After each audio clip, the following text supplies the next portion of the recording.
আজকে 31st, আজকে কি হবে বুঝতে পারছি না। দেখি এই সব সবজিগুলো একটু কোটাকাটি করি, তারপর তোমাদের সঙ্গে দেখাচ্ছি কি হবে। তোমরা সঙ্গে থাকো, কি করবো এখন বুঝতে পারছি না, কিন্তু এই সব সবজিগুলো একটু কাটাকাটি করা হোক, তারপরে তোমাদের সঙ্গে বলছি কি হবে। এই ফ্রাইড রাইসের জন্য এই সবজিগুলো মানে গাজর, বিনস, ক্যাপসি কাটা হয়ে গেছে, ওখানে ছাড়ানো হচ্ছে কড়াইশুঁটি। ওইটা হয়ে গেলে তারপর ভাজতে দেওয়া হবে। আর চাল ভিজিয়ে রাখা আছে, ঠিক আছে, তারপর তোমাদের সঙ্গে দেখাচ্ছি, ঠিক আছে। এই মেয়েরা সবাই মিলে ছাড়াচ্ছে কড়াইশুঁটি, এই মেয়েরা ছাড়াচ্ছে। খুব মজা হবে। এর মধ্যে ঘি দিয়ে দিয়েছি, একটু কেওড়া জল, একটু রোজ ওয়াটার, আর ভাতটা তো নুন দিয়ে করে নিয়েছি। নিচু করো। এর মধ্যে একটু চিনি দিয়ে দিই, চিনি দিলে না ফ্রাইড রাইসের টেস্টটা খুব ভালো আসে।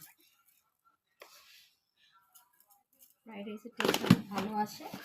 তো এখানে আমি একরকম মশলা করে রেখেছি, সব দেখো মা, দেখো এই যে মশলা করে রেখেছি।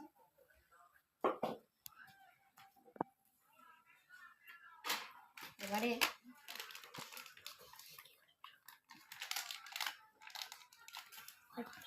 একটু দুধও দিয়ে দিয়েছি, দিলে না টেস্টটা খুব ভালো আসে।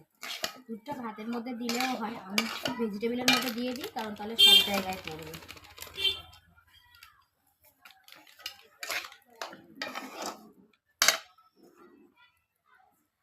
ভেজিটেবলের মধ্যে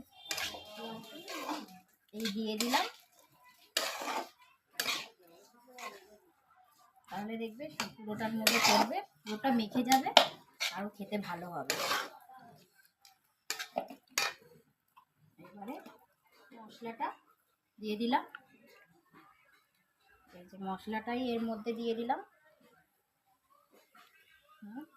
কি সুন্দর একটা সেন্ট আসছে।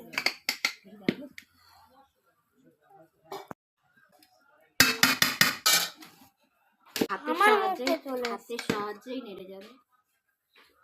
সবকিছু দিয়ে দিই, এই সরি ফ্রাইড রাইসের সব কিছু দিয়ে দিয়েছি, এটা হাতের সাহায্যে এটা নেড়ে নেব।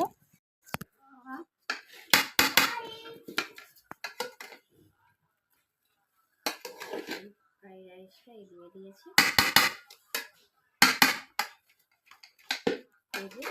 তোমরা চাইলে একটু স্টিম করে নিতে পারো, না করলেও ফ্রাইড রাইস রেডি।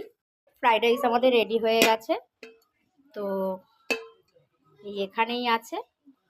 তো এর সঙ্গে কি করছি তখন তোমরা পরে দেখবে, ঠিক আছে। আজকে 31st আমি ফ্রাইড রাইস করলাম। আজকে রেসিপি এই দেখো, ফ্রাইড রাইস আর হচ্ছে কি যে গরম গরম চিলি চিকেন। আজকে 31স্টে এটাই রেসিপি। হ্যাঁ, আমার মেয়েরা বলেছে বলে তাই করা।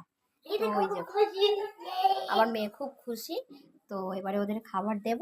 তো এই ফ্রাইড রাইস আর চিলি চিকেন।